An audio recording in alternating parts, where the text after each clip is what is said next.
3 times floored, and the bout's over. And the count will continue from there and is floored at the bell. Carter in the white trunks.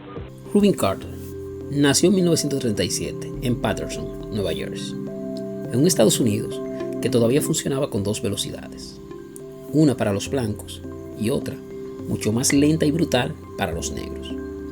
Su infancia no fue una antesala del éxito, fue un campo de entrenamiento para la supervivencia. Creció rodeado de violencia, pobreza y una relación temprana con la autoridad marcada por los golpes y el castigo. A los 11 años, Rubin apuñaló a un hombre que estaba atacando a uno de sus amigos. No fue una decisión heroica ni estratégica, fue el reflejo de un niño acorralado. El sistema no vio contexto ni miedo, vio a un niño negro peligroso. Fue enviado a un reformatorio. Se escapó, lo atraparon, lo golpearon y terminó aprendiendo una lección que lo acompañaría toda su vida. La ley no siempre protege, a veces persigue. El boxeo apareció como una salida posible, casi inevitable. En el ring, Rubin descubrió algo simple y poderoso. Los golpes hablaban un idioma que el mundo respetaba. Se alistó en el ejército, pero ni siquiera allí encontró estabilidad. Volvió a meterse en problemas, volvió a chocar con la autoridad y terminó en prisión militar. Cuando salió, regresó al boxeo profesional, con una furia que no buscaba aprobación, buscaba dominación. Su estilo era agresivo, directo, violento, incluso para los estándares del deporte. No bailaba alrededor del rival, lo atacaba. La prensa lo bautizó Hurricane, un apodo que sonaba a espectáculo, pero que también alimentaba una narrativa peligrosa. La del hombre negro impredecible, violento, fuera de control. A comienzos de los años 60, Rubin Carter estaba muy cerca de disputar el título mundial de los pesos medios. Había tocado la puerta a la élite y, justo entonces, la historia dio un giro irreversible. La madrugada del 17 de junio de 1966, 3 personas fueron asesinadas a tiro en el Lafayette Bar and Grill, en Paterson. El crimen fue brutal, rápido y caótico. El asesino huyó, sin dejar rastros claros. La ciudad entró en pánico y la presión sobre la policía fue inmediata. Había que encontrar culpables, y rápido. Algunos testigos hablaron vagamente de 2 hombres negros que huían en un coche blanco. No hubo identificaciones firmes, no hubo nombres, no hubo certezas. Aún así, horas después, Rubin Carter y su amigo John Artis fueron detenidos. No tenían el arma, no tenían móviles claros, no había prueba física que lo vinculara al crimen, pero encajaban en el perfil que la policía necesitaba. Hombres negros, conocidos por las autoridades, fáciles de señalar. En un contexto cargado de racismo y miedo, eso fue suficiente. El juicio fue una presentación más que una búsqueda de verdad.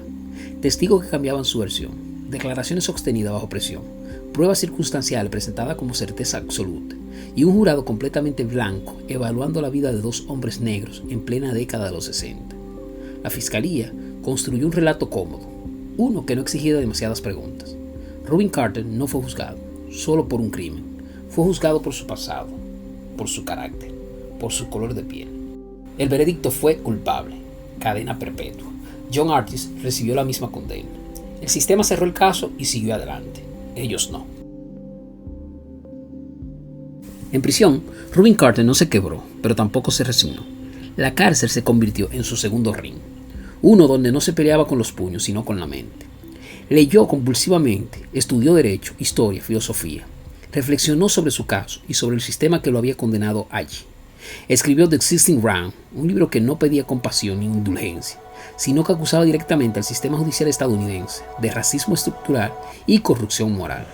Ese libro logró salir de los muros de la prisión y llegó a manos de personas que aún creían que la verdad importaba. Una de ellas fue Bob Dylan. En 1975, Bob Dylan lanzó la canción Hurricane. No era una metáfora, ni una composición abstracta. Era una denuncia directa. La letra narraba el caso, señalaba las inconsistencias del juicio y exponía el racismo, que había llevado a la condena. La canción se convirtió en un fenómeno cultural y devolvió el caso de Rubin Carter al centro del debate público. Periodistas, abogados y activistas comenzaron a revisar el expediente con otros ojos. En 1976, tras casi 10 años de prisión, Rubin Carter fue liberado mientras se preparaba un nuevo juicio. Por primera vez en mucho tiempo, la justicia parecía estar corrigiendo sus errores. Pero el sistema no estaba dispuesto a admitir su fracaso tan fácilmente. Ese mismo año, Rubin Carter fue juzgado nuevamente. Las pruebas eran prácticamente la misma. Los testigos seguían siendo poco fiables y las inconsistencias persistían. Aún así, el resultado volvió a ser el mismo: culpable. Fue una segunda condena que dejó claro que no siempre gana la verdad, sino la autoridad. Rubin Carter regresó a prisión, esta vez con menos esperanza, pero con la misma convicción de que no se rendiría. Pasaron casi 10 años más antes que, en 1985, un juez federal revisó el caso en profundidad. Su conclusión fue devastadora para la fiscalía. La condena se había basado más en prejuicios raciales que en pruebas reales. El tribunal anuló la sentencia y el Estado decidió no celebrar un tercer juicio. Después de casi 20 años encarcelado por un crimen que no cometió, Rubin Carter quedó en libertad definitiva. La libertad, sin embargo, no devolvió el tiempo perdido. No reparó los años robados ni borró las cicatrices físicas y mentales. Rubin Carter dedicó el resto de su vida a ayudar a otros condenados injustamente, convirtiéndose en una voz incómoda para el sistema que una vez lo destruyó. Murió en 2014, libre pero marcado para siempre. El caso de Rubin Carter no es solo una historia del pasado, es un recordatorio de que la justicia puede equivocarse, de que el racismo puede vertirse de legalidad y de que una sentencia no siempre significa verdad. A veces, el verdadero crimen no ocurre en un bar oscuro, sino en una sala de audiencias, firmado con tinta oficial y sellado con palabras culpables. El huracán pasó por el ring, por la prisión y por la historia, y todavía hoy su eco sigue golpeando.